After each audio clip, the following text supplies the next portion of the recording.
Partnerships can be one of the greatest things in business. However, not everybody has the same goal, and sometimes you have to exit a partnership. In this episode, we're going to talk all things partnership on the Creative Acquisition Podcast, so you can learn the options on how you can buy out a partner, sell your position in a company, or find a creative way to exit when you have different goals. Let's jump in. All right, what's happening, people? In today's video, we're going to talk about using membership interest purchase agreements when buying real estate. And I'm going to talk to you all about how this has came up within a partnership situation where you might want to buy a portion of a company as opposed to a portion of a property.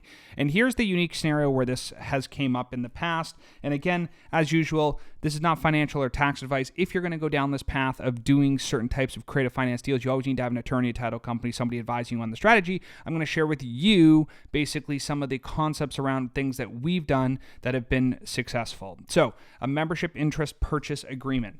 The way that this agreement works is you're basically selling equity in a company. So let's think of a company with 100 shares or 1,000 shares, whatever you want to call it, and somebody wants to sell their portion, okay, their piece of the company.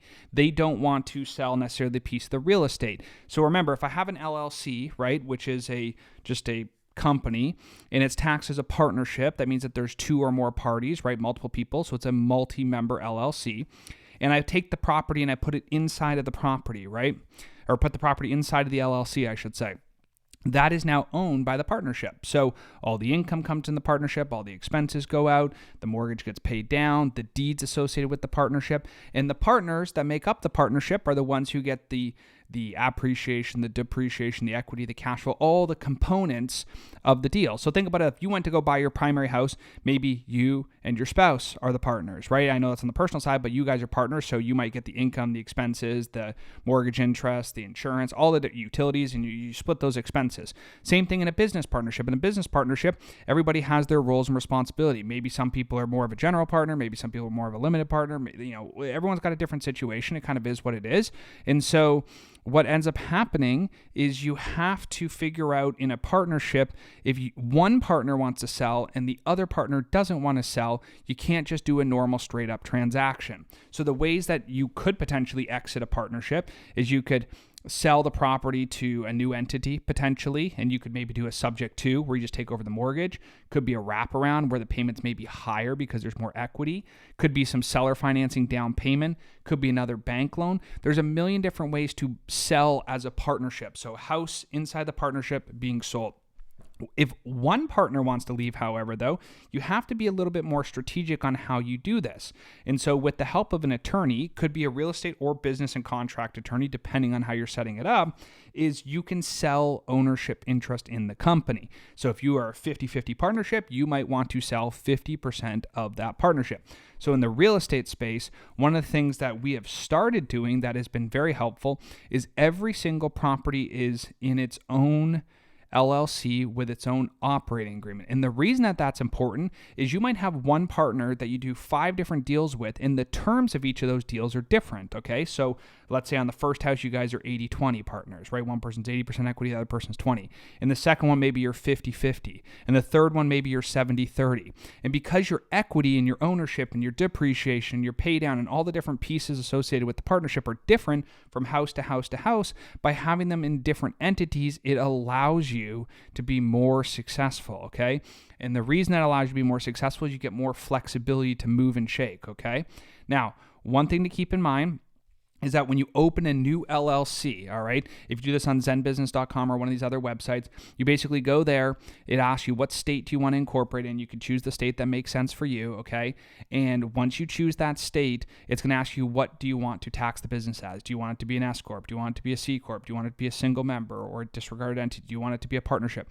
All those different strategies you can work with your CPA and your financial planner on to figure out whatever is right for you. But if you have partners, that's automatically going to become a partnership when it's in real estate, because you typically don't put those in C Corps or S Corps. So the whole goal is every time you buy a property, to have a good exit strategy with a partner is having it in the partnership. Now, if you just buy it on your own, well, you're not going to have a partnership. That's a single member entity. The reason having the partnership structure is really important is because if you have multiple homes within one LLC, you have to sell them equally, right? And so that's a problem because the whole partnership might be 50-50 or the whole partnership might be 75-25, and you can't individually address each home. And so recently I've been working on a file here where there's partners in a couple different entities. They got multiple different homes and they're trying to split up this partnership. And the problem is the amount of cash versus the amount of debt versus the seller financing that exists in each property is kind of tethered together. And so it's kind of an all or none situation now. So instead of being able to get 3 different partners, one person for each of these different pieces of real estate, we have to basically find a way for one big partner to come in and buy out the other partner. And at the end of the day, you also have to keep in mind that not every deal you do is going to require the same support. So for example, when you buy a piece of real estate, let's say there's just one piece of real estate you're closing, you typically use a real estate agent to find the deal or a wholesaler, and you close it with a real estate attorney or a title company, right? There's a deed, and then there's a promissory note or a mortgage, and those two go together, and that's what allows you to purchase the property, okay? Now, when you want to purchase an interest in a company, there's a different document. So there's a membership interest purchase agreement or a MIPA, okay? And that membership interest purchase agreement has a price, has the number of shares, very similar to the real estate, and it might have a valuation, right? It might have some clauses like some indemnity clauses and things like that. So if you're selling a business, MIPA and operating agreement, right? Membership interest purchase agreement that allows you to buy the membership interest. And then the operating agreement governs how you guys actually do business together. On the real estate side, you have a deed of trust, right, which is basically you own the asset, and then there's a promissory note, and the thing that allows you to get to the contract is the purchase sales agreement. So when you want to make an offer on real estate, you do the purchase sales agreement. That turns into the title company giving a deed, and then a note, a mortgage note, a promissory note that says how much you pay, when you pay, interest rate, amortization, all of those different pieces, okay? Now that's incredibly important because if you want to eventually exit your portfolio, you might not want to exit every house. Let's say you get 100 homes over 20 years or something like that with a bunch of partners. You might want to sell one house, but not another house. And sometimes when people buy homes, especially in the short-term rental space, or really any of the real estate space where there's a brand associated with it, they might want the actual brand. So if XYZ company owns that one property and it has a brand, they might want to buy the whole company. If you take all the properties and you put them all in their own LLC, you could actually sell the whole company through a membership interest, or you could go through the title company for the real estate transaction. And again, each state's going to have different rules, different regulations, ways that you can do this, but having the flexibility of having a single house and a single LLC is something that in retrospect, I think actually makes sense. I do understand that there's more costs where you have to file the entity. You have the BOI, if that still applies at the time of this video, which is the beneficial interest filing. You also have a tax return. You might have QuickBooks, separate accounting, all these different things that are just costly, right? So if you had 100 homes and you had to have 100 tax returns, or you had 100 homes and you had to do 100 sets of books or 100 QuickBooks or whatever, like that gets out of control by having all those different groupings. But if something happens, a slip and fall, liability, a claim, something else, you're not encumbering all the other properties within that entity. So again, this whole thing was about buying out partners or partnerships. And if you're somebody who thinks, hey, I have a great real estate deal and you want to have an exit in the future, I think there's like 3 or 4 goals to have. Number 1, always make sure you use title companies and attorneys to close all of your transactions. Number 2 is make sure that all the documents are recorded, the deed, the promissory note, make sure your business is up to date. A lot of businesses expire actually because they have an annual renewal that doesn't get paid. So make sure that's up to date, right? You have your EIN from the IRS, you have your Secretary of State documents, you have your operating agreement, maybe any of your public documents if those apply. So have all your business documents in a row, close with an attorney and a title company, and then make sure they're all in independent LLCs. That way, if you wish to sell one of the businesses at a later date, you have the ability to do so. I think that's going to be significantly better to give you flexibility in the future. Now, keep in mind when you go to the loan process, okay, I'm not talking subject to or wraparounds, but when you're actually originating a new loan, there are rules within the loan that say within the operating agreement or within the business, any member that has a ownership interest of 20% or more generally has to go in a loan. This varies from loan to loan to loan and bank to bank, but that rule exists. So you have to think about how you're structuring your entities if you're trying to consider the credit that might be at play. If you have 5 partners and each person's 20%, technically speaking, all 5 partners would need to go in the loan based on most loan guidelines, right? But if you maybe have a partnership where you have, a couple entities that own other entities, or maybe one partner owns a majority of it, like somebody owns 85% and somebody only owns 15%. There's some different rules around that, right? So that's very, very important. The last thing I will tell you about having these trades, these partnership trades or dissolution or, getting a new property or whatever, having a power of attorney document is crazy, crazy useful, okay? Power of attorney document can allow you to access financials for the business, potentially loan documents and things like that. We unfortunately went through a process almost 2 years ago at this point where we had a business partner pass away, and that process has been very challenging because of not having a power of attorney document, okay? So it's very important to have that. That allows the business to operate and function when one of the members has difficulty, right? I know there's probate and estate planning and all these other things downstream, but the business still has to operate the best of its ability without that member there. So having the power of attorney plus having all good legal documents, a good operating agreement, deciding if you're going to sell using a MIPA or with title, and then going through that whole process and getting good legal advice will tremendously help you out.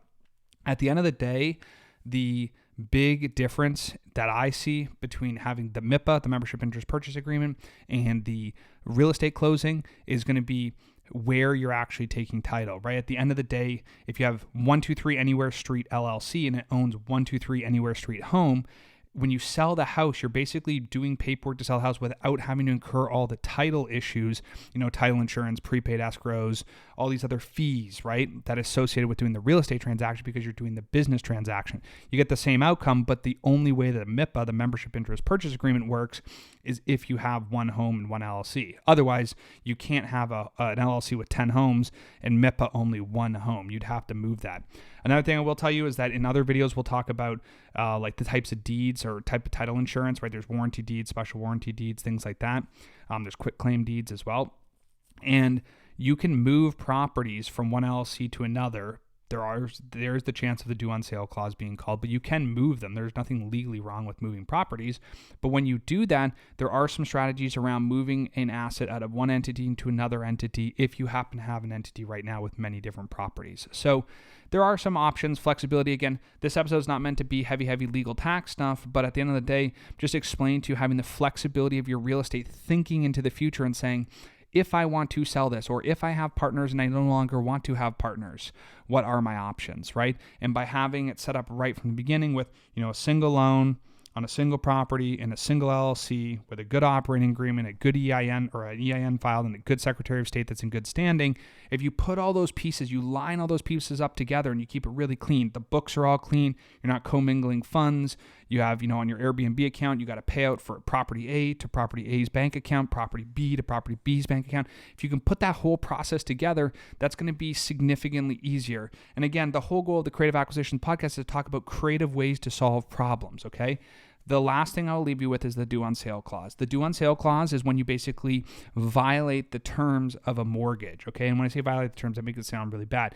If you have a LLC, a business, or an individual, doesn't matter, but let's just say a business, and it's called 123 Anywhere Street, and you closed 123 Anywhere Street house into that LLC.